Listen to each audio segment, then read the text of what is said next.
ये जो नज़्म है,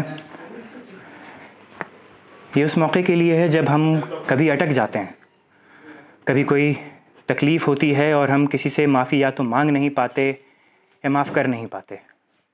जिस्म आगे बढ़ जाता है, ज़हन पीछे रह जाता है, हमारे एहसास पीछे रह जाते हैं।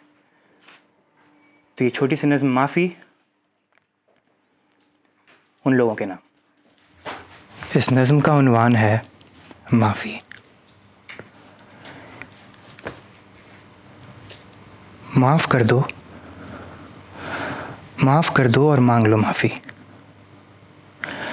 माफ़ कर दो उसे और उससे पहले ख़ुद को भी। माफ़ कर दो कि वो अपना ही तो है। फिर चाहे उम्र भर के लिए अलविदा कह दो या फिर गले लगा लो, पर उससे पहले उसे माफ़ कर दो। माफ़ कर दो कि ये हमें इंसान होने का एहसास दिलाता है और माफ़ी मिलने वाले को खुशनसीब होने का। अगर बड़ा इंसान बनना हो तो, अगर बड़ा इंसान बनना हो तो बिना उसके मांगे उसे माफ़ कर दो। माफ़ कर दो कि खुदा की रोशनी तुम में है। माफ़ कर दो कि तुम्हारे साथ ज़रा रोशन वो भी तो हो। माफ़ कर दो कि गुस्सा हराम है और नाराज़गी गुस्से की सहेली।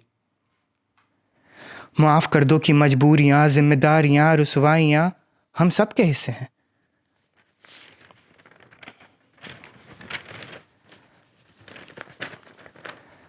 माफ़ कर दो कि सुकून की ज़रूरत तुम दोनों को है। माफ़ कर दो कि शायद तुम्हें भी कभी किसी ने माफ़ किया होगा, और किसी ने ना भी किया तब भी तुम उसे माफ़ कर दो, क्योंकि खुद के हसास होने पर शुक्र करते हो तुम। माफ़ कर दो कि आजकल नींद महंगी और फ़िक्र सस्ती हो गई है। माफ़ कर दो कि ज़िंदगी हमसे छोटी, हम खुद से बड़े हो गए हैं। माफ़ कर दो कि गुरूर का इलाज है ये। माफ़ कर दो कि शायद ये सिलसिला आगे बढ़े।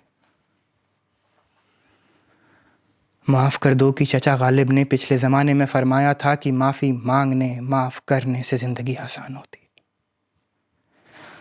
माफ़ कर दो और मांग लो माफ़ी। माफ़ कर दो और मांग लो माफ़ी। क्या पता कब सांसें साथ छोड़ जाएं, और क्या पता फिर क्या हश्र हमारी होती है। शुक्रिया।